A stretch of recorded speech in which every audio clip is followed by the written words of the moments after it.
This episode is brought to you by KPMG. Making an impact is how KPMG helps make the difference. KPMG applies advanced tools and strategic thinking to convert data into actionable knowledge and deliver value by improving performance through transformation, modernizing processes with technology, harnessing the power of data, navigating complex M&A transactions, and enhancing trust among stakeholders. Go to kpmg.us/advisory to learn more. KPMG. Make the difference. Los libros son la última trinchera del conocimiento, la última trinchera del pensamiento sólido, la última trinchera de la osadía intelectual.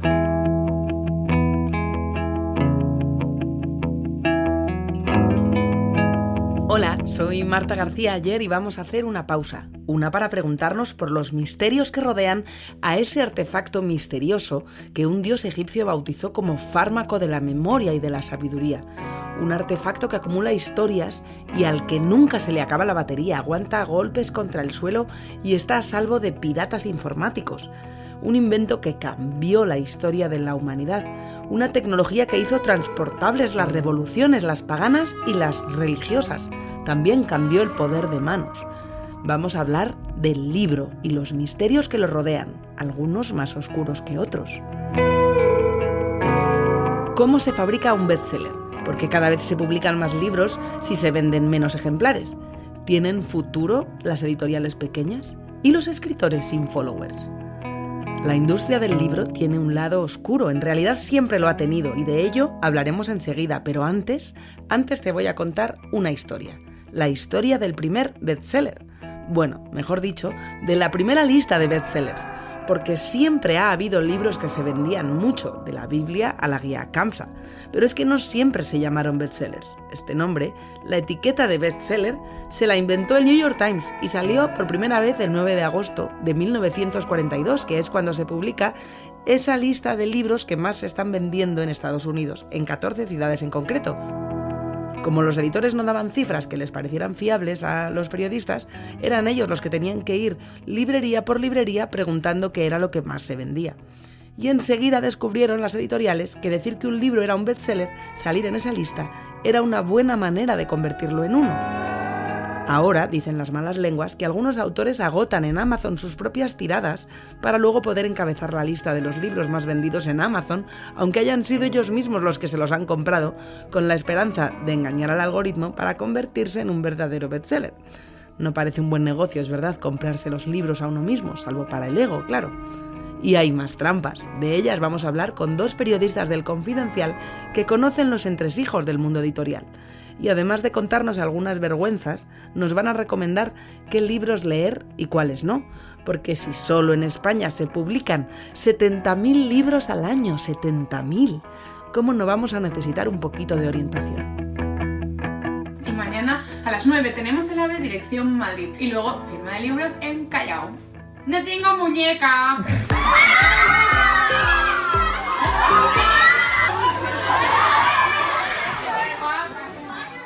Irene y Paula, qué bien teneros aquí a las dos en pausa.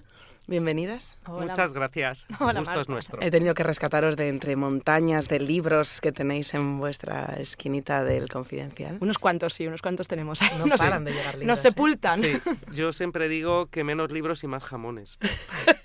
Pero no. Bueno, es lo que tiene la sección de cultura. Haberte pedido gastro. Ya. Sí, que no la tenemos lejos, pero bueno. Paula es redactora de cultura y está aquí para contarnos los entresijos de la industria editorial. Espero que hayas traído muchos trapos sucios, Paula. Algunos hay. Es una industria, es perversa. He traído los que se pueden contar. Hombre, alguno de los que no se puede contar. Y algunos de los que no se puede contar, sí. Y si no, se los pregunto a Irene Hernández Velasco, que es la jefa de cultura del Confidencial, si la jefa da el permiso. Pues entonces yo para adelante, sí. Venga. Sí. Vamos allá. Tú también habrás traído alguno, sí, ¿no? También tengo algunos. Sí. Bueno, pues eso, vamos a hablar de eso, de lo que no se suele hablar cuando hablamos del libro, ahora que estamos en el Día del Libro, que siempre, pues se mira la cultura y ese objeto tan cultural, tan importante emocionalmente, pero también tan industrial, porque es una industria, la industria editorial, y una industria que ha cambiado mucho. Y en este cambio hay luces y hay sombras. Paula, veo que se te pone una mirada un poco maligna. Cuéntame qué estás pensando. Se me afila el colmillito de Ya te veo, ya.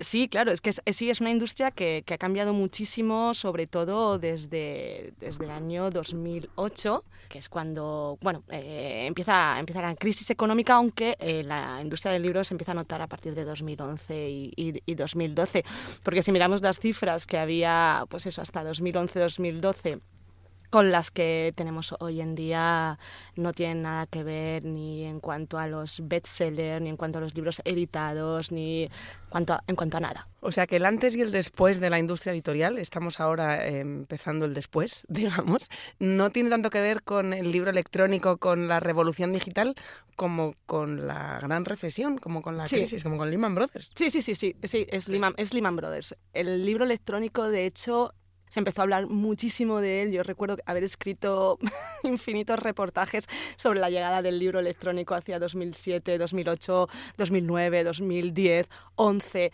Ahora sí que sí lo cambia todo. Ahora sí ¿no? que sí. Esta Navidad ya, sí que sí. Sí, ya tenemos el Kindle, ya tenemos el superlibro electrónico, todos los libros se están digitalizando. Bueno, en torno a 2011-2012 la facturación estaba en el 5% y hoy estamos en el 7%. Es decir, del libro electrónico del total. Bueno, pero esa cifra a lo mejor tiene un poco de trampa, porque también habría que incluir lo que se está pirateando, que se está dejando de comprar, ¿no? Sí, se ha hablado mucho de eso también y se ha escrito mucho de eso. A ver, una de las cuestiones importantes cuando hablamos de la industria editorial, lo de las cifras. Estamos hablando en la que nos dice el gremio de editores y nosotros como, no sé, un acto de fe nos las creemos. No hay una forma de auditar eso, no podemos saberlo. Saber realmente, y esto en el mundo editorial se dice, la opacidad es tremenda. Entonces, bueno, no sabemos muy bien cuáles son las cifras. Ahora, en cuanto a lo que tú estás comentando, que es lo que se llama el lucro cesante, es decir, lo que dejas de ganar porque podías haber vendido esas cifras que se han pirateado, es una cifra que también dicen las editoriales. Ahora bien, no es que el libro electrónico esté dejando de crecer porque no se compra libro electrónico y se piratea, sino porque... Seguimos prefiriendo el papel. Pero muchísimo más. ¿Habéis regalado algún libro electrónico? Es que es muy complicado, lo he intentado alguna vez, pero es complicado. Imagínate a una amiga, un amigo, yo qué sé, mandarle el archivito. Bueno, y ahora para firmarlo tampoco tiene tanta gracia. Ahora lo que se hace son selfies con los autores, ¿no?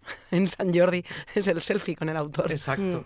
Pero además es que el libro en papel es un invento magnífico, ¿no? Quiero decir, lo puedes llevar en el bolso, no se le acaba la batería. No se le acaba la batería. Lo puedes leer al sol. Efectivamente, o sea, tiene un punto de fetichismo, el olor del papel, el sí, pero en las mudanzas, Irene, mudanzas es un horror. Y tú has hecho muchas mudanzas, Irene. No, y acumularlos es terrible. O sea, muchas mudanzas internacionales, sí, además. Sí, lo sé, sí, es horrible. ¿Y le ves alguna diferencia al mundo editorial en España con respecto a otros países? Porque tú has sido corresponsal en muchos sitios y has entrevistado a muchos autores, seguro que conoces editoriales, el mundo editorial en varios lugares, y no sé si tenemos los mismos taras en todas partes o en España es distinto por algo. A ver, yo sí creo que es bastante global el hecho de que cada vez hay una mayor concentración editorial, de que los grandes grupos han ido absorbiendo a otros y cada vez este mercado está en manos de más poca gente. De dos. Aquí en España dos. Sí, bueno, en realidad exacto. Yo diría uno. Porque realmente en España la diferencia de los dos grandes, que son Planeta y Penguin, sí, la diferencia es brutal. O sea, Planeta está muy, muy, muy por encima de Penguin. Pero bueno, luego ya todo lo demás sí que son enanitos. Luego hay editoriales medianas y sí, editoriales pequeñas, que son sí, fundamentales también para la diversidad. Absolutamente. Y no sé cuánta libertad tienen los libreros para decidir qué ponen en sus escaparates, qué novedades aceptan y cuáles no. Pues es que esta es otra cuestión, lo de los estantes, porque cuando entramos en una librería, sobre todo en una librería grande, que depende de que sea una cadena sobre todo, y vemos un stand con todos los libros de una sola editorial, que normalmente es de uno de estos grupos. Bueno, pues porque ese stand está comprado. Y ese stand, si tú eres una editorial pequeñita, pues no vas a poder comprar el stand en el que tú entras, que tú ves nada más entrar, pues en esa gran librería que está en Gran Vía, por ejemplo. Y ahora mismo, bueno, comentábamos la concentración editorial, hay 2 grandes editoriales, pero sobre todo hay una, medianas también están desapareciendo. Es más fácil ser una editorial pequeña que una editorial mediana, ¿no? Bueno, sobre todo es que la mediana, estoy pensando, por ejemplo, Salamandra pues fue comprada por Penguin, Seix Barral fue comprada por Planeta, Tusquets también fue comprada por Planeta. Anagrama pertenece a un gran grupo italiano. ¿Y qué tiene de malo que los grandes absorban a los medianos? No estoy diciendo... Para la cultura, quiero decir, ¿ayuda a que sean más viables económicamente o reducen la variedad de títulos que nos llegan? No, la variedad de títulos no. Lo que pasa es que si tú formas parte de una gran empresa, tú tienes que te exige un rendimiento de resultados, ¿no? Tienes que tener unos objetivos y, bueno, pues muchas veces la libertad que tú tenías de editar o tener más mano en el catálogo que tú querías tener, pues lo dejas de tener porque tienes que vender una serie de libros que son los que te está pidiendo más el mercado. He de decir que hay editoriales que han sido compradas por alguno de estos grandes grupos y que mantienen su identidad, pero hay otras que lo han perdido completamente. Una de las cosas que más me sorprende del mercado editorial y que a lo mejor no es un dato que la gente que no conozca el mundillo sepa, es la cantidad de libros que se editan en España para lo poco que se vende. Eso es un contrasentido económico, lo mires por donde lo mires. No, es una barbaridad. O sea, las cifras dicen que al año salen entre 70.000 y 90.000 nuevos títulos, lo que significa entre 8 y 10 libros cada hora. Nuevos. ¡Qué barbaridad! No, efectivamente. Que salen unos cuantos cientos al día. Sí, lo que ocurre es que también las ediciones hoy son mucho más reducidas de lo que eran hace unos años, ¿no? O sea, hace unos 30 años, lo primero es que había transparencia. En la contraportada del libro te ponía qué edición era y de cuántos ejemplares era esa edición, ¿no? Hace 30 años habitualmente una primera edición era de unos 30.000 ejemplares. Ahora esa cifra ha desaparecido y hay muchas primeras ediciones que son de 500 ejemplares. Esta opacidad de la que hablaba antes Paula también llega al tema de las ediciones, es decir, como no sabemos las cifras de ventas, lo que hacen muchas editoriales es hacer ediciones muy reducidas para poder poner enseguida en décima la faja. Edición. Exacto. Bueno, exacto. Y 25 puedes poner si son de 200 en 200 ejemplares. O sea, muchas veces es así. Entonces, ¿a qué llamamos bestseller? Mira, bestseller, volvemos un poco a las cifras precrisis y postcrisis. Los grandes bestsellers que todos podemos conocer, pues Arturo Pérez Reverte, Almudena Grandes, el fenómeno que fue Stieg Larsson, o estoy recordando el primer libro de María Dueñas, El tiempo entre costuras. Todos esos autores y libros superaban el 1.000.000 de ejemplares. Eso era un bestseller antes de... En el mercado español exclusivamente. En el mercado español posiblemente también... o sea, sin contar Latinoamérica, quiero decir, lo que vendían en España. ¿O cómo? Seguramente habría también algo de Latinoamérica, pero fundamentalmente en España. En España se podía vender esa cifra, no te voy a decir tranquilamente porque volvemos a hablar. No, pero petarlo era 1.000.000 de ejemplares era petarlo. Y muchos premios Planeta conseguían esas cifras. Se conseguía. Si estoy pensando ahora autores que nos pueden sonar a todos ¿Y ahora rápidamente. qué es petarlo? Bueno, pues si tú llegas a los 100.000, 150.000, capitán general. O sea, Reverte ahora mismo, si vende 100.000, es un éxito. Sí. Y eso hace 15 años hubiera sido un fracaso. Sí. ¿Y eso es que leemos menos? No, es que... Leemos otras cosas. ¿Sabes lo que pasa? Las cifras de lectura, y además yo aquí voy a romper una lanza por lo que se lee en España, porque creo que siempre somos un poco críticos con que en España no se lee. En España se lee igual que en los países de nuestro entorno. No es que Francia, Italia lean muchísimo más. De Hombre, hecho, a ver, yo ahí sí que creo que en Francia se lee claramente más que en España. Sí. ¿Sabes lo que pasa? Bueno, solo hay que tomar el metro y verlo. O sea, es una diferencia... Yo no sé si ahora tomamos el metro en Francia y la gente va leyendo muchos libros, pero la historia es que en cuanto a las cifras, cuando se dice un 30%, 35% que está en torno ahí de gente que a lo mejor lee un libro, o sea, que no lee prácticamente nada al año. Pues es que son cifras que tienen más o menos otros países. A eso me refiero. Sí, no, la cantidad de gente que no lee, pero yo estoy con Irene ahí, en que en Francia la gente que lee muchísimo. Y también las librerías están en una posición social y en un tejido de los barrios y las ciudades que en España hay ciudades que lo tienen, pero muy pocas, porque es verdad que no es igual en todas las ciudades, ¿no? Es verdad que no es igual en todas las ciudades y es verdad que, yo creo que también históricamente pues tenemos un recorrido que estamos ahí, ojalá llegar a todo lo avanzado que en ese sentido pues puede tener y un la país como protección de Francia. la cultura que hacen en Francia, porque hay una protección de la cultura que aquí no se entiende, Sí. y de las librerías y del mercado editorial. Si es que hay barrios en Madrid que no tienen librerías. Yo tengo un amigo que vive en Carabanchel, creo que en Carabanchel Alto, y no hay una sola librería en su barrio.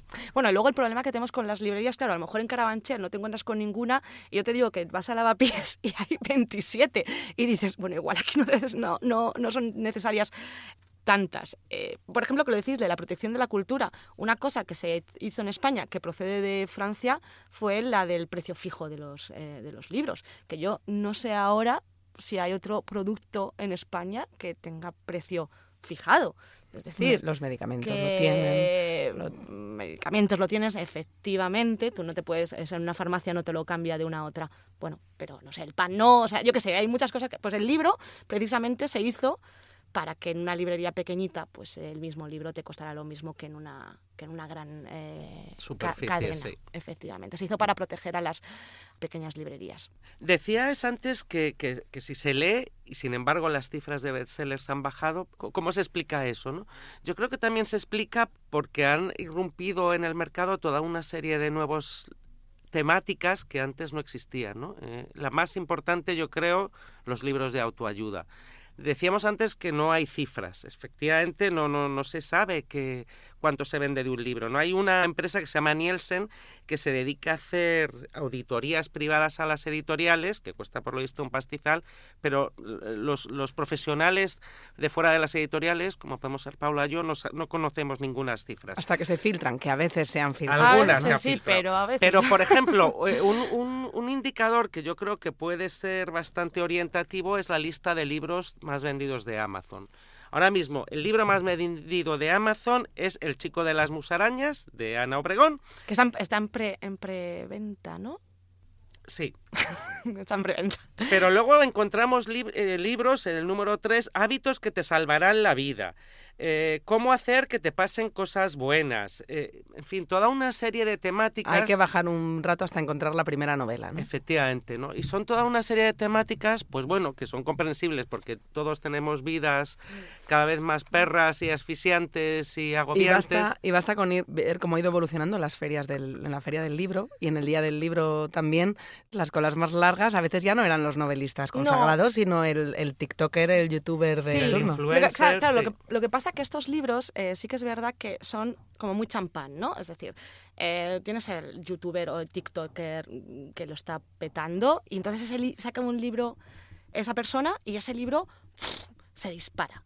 Sí, pero es es un pico, sube y baja. Y claro, la editorial, que tonta no es y obviamente está hecha para vender, pues lleva ese tipo a la feria del libro. Entonces es cuando encontramos la super cola de con ese chaval o esa chavala, porque suelen ser además súper jovencitos. De todas maneras, lo que estabais diciendo, yo creo que también es que ahora se edita muchísimo, ¿no? Es lo que estábamos hablando, ¿no? 70.000, 90.000 títulos al año.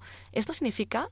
Claro que en la librería tampoco aguantan tanto tiempo, porque entra una remesa cada 10, 12 días. O sea, Si no ha vendido un ejemplar en esa semana, fuera. Es como ¿no? la cartelera del cine, ¿no? O sea, tú llegas el viernes, hay esto, quieres ir a verla, y me han hablado muy bien de esta peli, voy a ir a verla al cine, pues la semana que viene igual ya no está. Porque no es a lo mejor un blockbuster o algo así. Pues en las librerías es que pasa lo mismo, pero un libro que ha salido hoy, pues dentro de 3 semanas...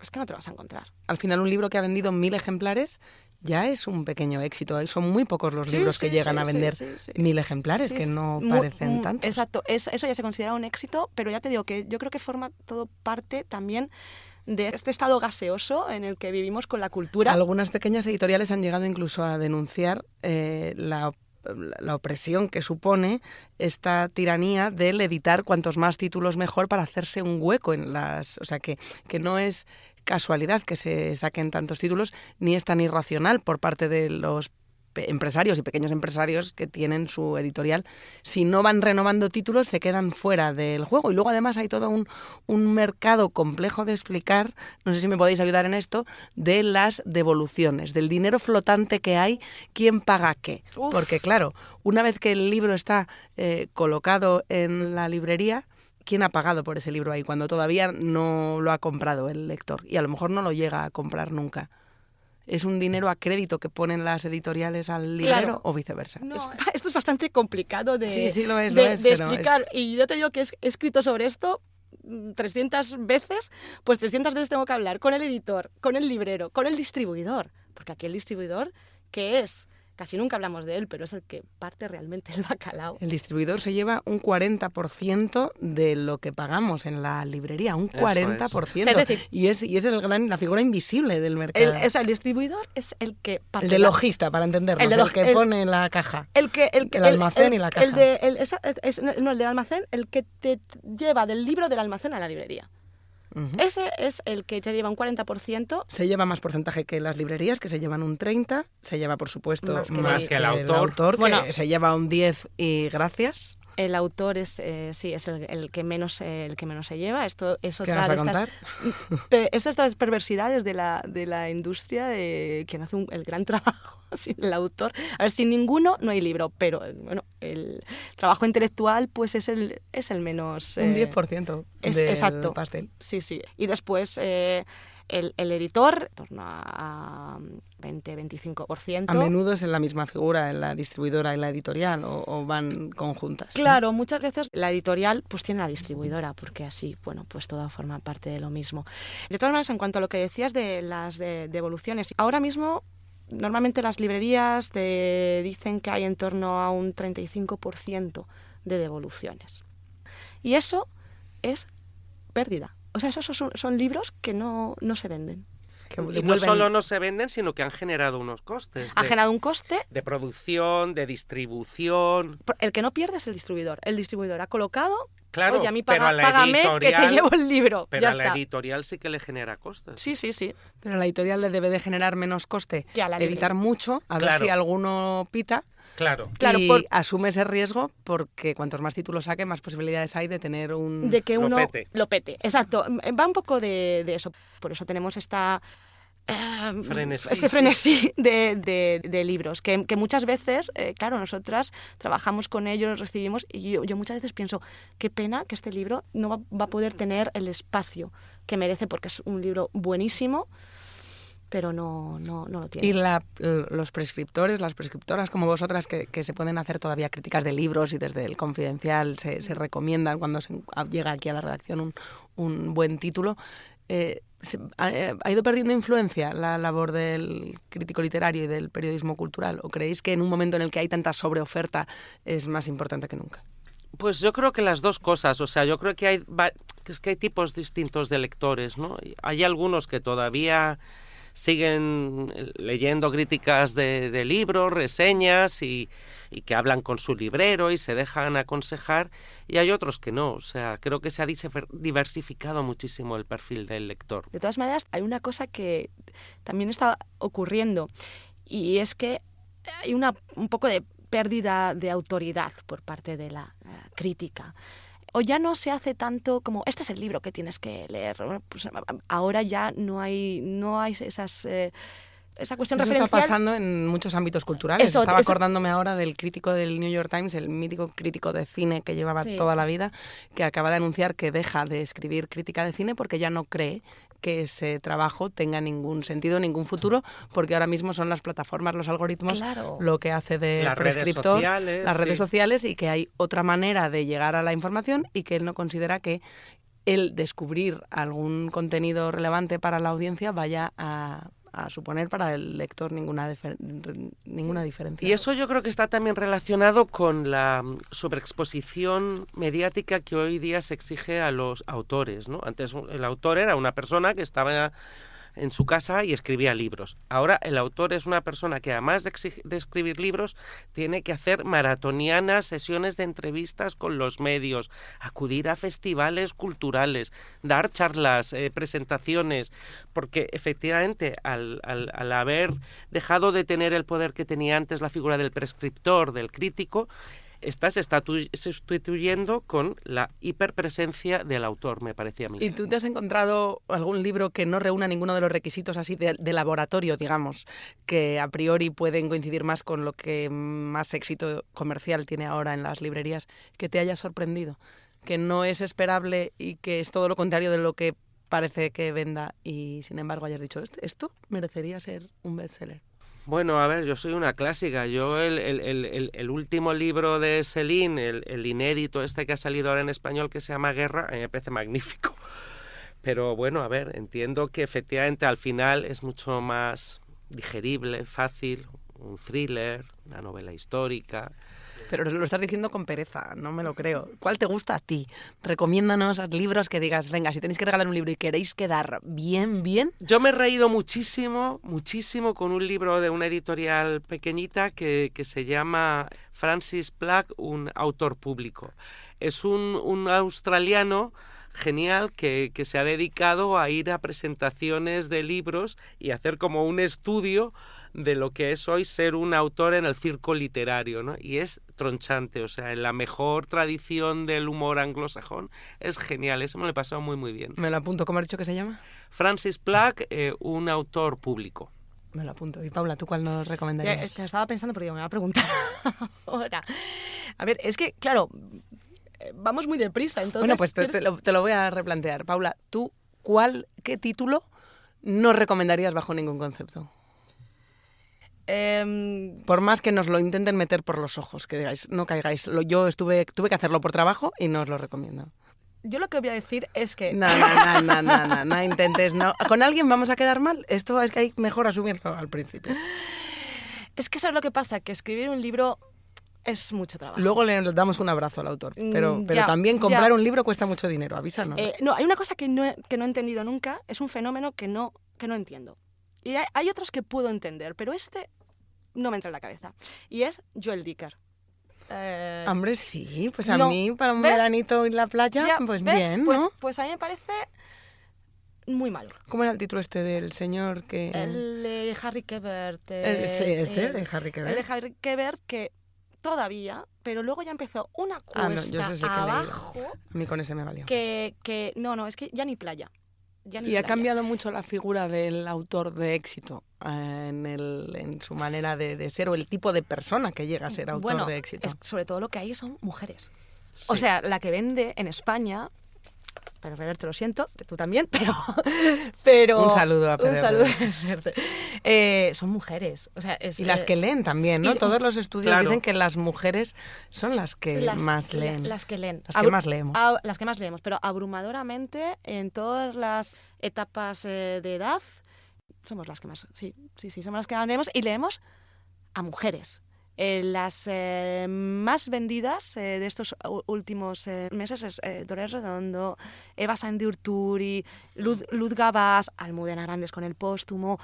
Yo miraba la lista, pues Navidades, que es la época en la que más libros se venden junto con Sant Jordi y Feria del Libro, pues Navidades a tope, y eran 5 mujeres, las más vendidas en Navidades. Es verdad que hay muchas más mujeres escritoras que nunca, pero también creo que hay el sentido comercial de las editoriales que están claramente potenciando a mujeres porque al ser las lectoras mayoritariamente mujeres piensan que eso les va a favorecer en las ventas, ¿no? Bueno, el caso extremo fue la creación de un seudónimo de una mujer Carmen que ni Mola. siquiera existía Carmen para Mola. vender más como mujer, con la idea Eso de que es. si firmaba una mujer en vez de 3 hombres, que son los que están detrás del seudónimo de Carmen Mola, venderían más. Bueno, de hecho, ellos publican libros, ¿no? Creo que nadie prácticamente conozca sus nombres, ¿no? Pero a Carmen Mola, sí. Ahora hay intentos también por volver a, obviamente, conseguir bestsellers de ese calibre, ¿no? O sea, el más reciente es ahora una autora italiana que se llama Beatrice Salvioni, que ha escrito su primera novela, tiene solo 28 años.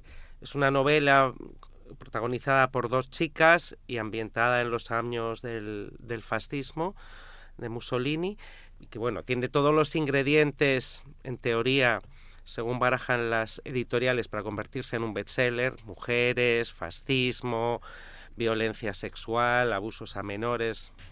Tiene el recorrido como Elena Ferrante, ¿no? También, exacto, ¿no? sí. El caso que 32 grandes editoriales en 32 países se han puesto de acuerdo para hacer un lanzamiento casi simultáneo, ¿no? Eso es fabricar un bestseller, ¿no? Efectivamente. Es ponerse de acuerdo por algún... Efectivamente. Que, oye, es su profesión, detectar cuál es. Es como cuando Netflix quiere que algo sea la serie más vista y empapela una ciudad con esto, ¿no? Eso es. El bestseller nace o se hace, ¿no? El libro está bien, pero en el que sea una ópera prima, una chica joven y toda la temática de la que se ocupa, efectivamente ha hecho que las editoriales apuesten fuerte para ver si fabrican un bestseller. Pero bueno, hace muy poco Alberto Olmos publicaba en una de sus columnas en El Confidencial que hasta lo de las fajas es un timo, que muchos de las fajas en las que un autor recomienda con un entrecomillado: este libro me ha encantado, considero que es uno de los mejores que se han escrito en la última década, que son falsas, que es que muchos de esos autores que recomiendan no han leído el libro y que simplemente hacen la recomendación por ver su nombre en la faja. Pero es verdad que lo han hecho, ¿no? Aunque sea un colega le manda el WhatsApp de: oye, que publico esto, dime algo bonito. Exacto, sí, eso sí. Un libro imprescindible. Eso es. Y la cifra que aparece de no sé cuántos mil ejemplares vendidos, esa sí que será cierta, ¿no? Pues esa es otra que también tenemos que pensar un acto de fe, y muchas veces no son tanto vendidos como que están colocados en las librerías. Exacto. Que han salido del almacén y luego luego si entran en la lista el libro de cuentas de facturación, eso ya no lo vamos a saber. Oye, pues desde aquí le deseamos a todos los autores que vendan muchos libros, a los autores que nos gustan y a los que no también. Que es muy difícil, es muy duro escribir un libro. Es muy difícil. Me decía un editor una vez que el centímetro cuadrado de estantería más competitivo de todo el mercado es el centímetro cuadrado de librería en porcentaje a lo que hay, el bruto que hay para vender y el espacio comercial real que hay en el escaparate. Ni los tomates, ni los abrigos, ni los calcetines son los libros. Lo más difícil de vender es un libro por todos los títulos que hay. Yo también conozco autores que entran en las librerías, van buscando su libro y si está pues muy rescondido lo cogen y lo ponen a la vista. Yo he hecho eso. Con mis libros, te lo puedo asegurar. Claro, y mi madre también. Es que yo también. Y todo el que hemos sacado un libro alguna vez hemos ido a la FNAC ¿cómo que aquí? a decir, a ver dónde está en la FNAC. ¿Cómo que aquí metido? Novedades que vas. Lo voy a poner aquí al lado de Eva Sandiurturi, que vende. Trampas hacemos un poco todos, ¿no? Sí. Pero oye, a lo mejor así encontramos al lector soñado. A ver, sí. Pues muchísimas gracias a las dos por contarnos un poquito de los entresijos de la industria editorial. Gracias a ti, Marta. Muchas gracias, Marta. Nos vemos en las librerías. Nos vemos.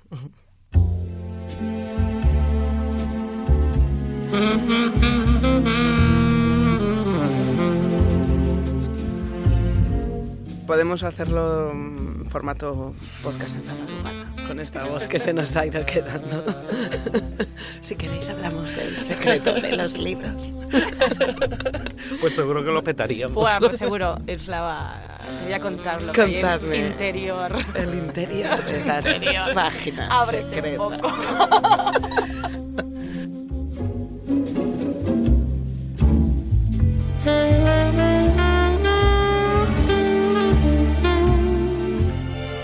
Pausa, el podcast del Confidencial, presentado y dirigido por Marta García Ayer, con la realización y el diseño sonoro de Ana Schultz, la documentación de Andrés Moraleda y la coordinación de Antonio Martín.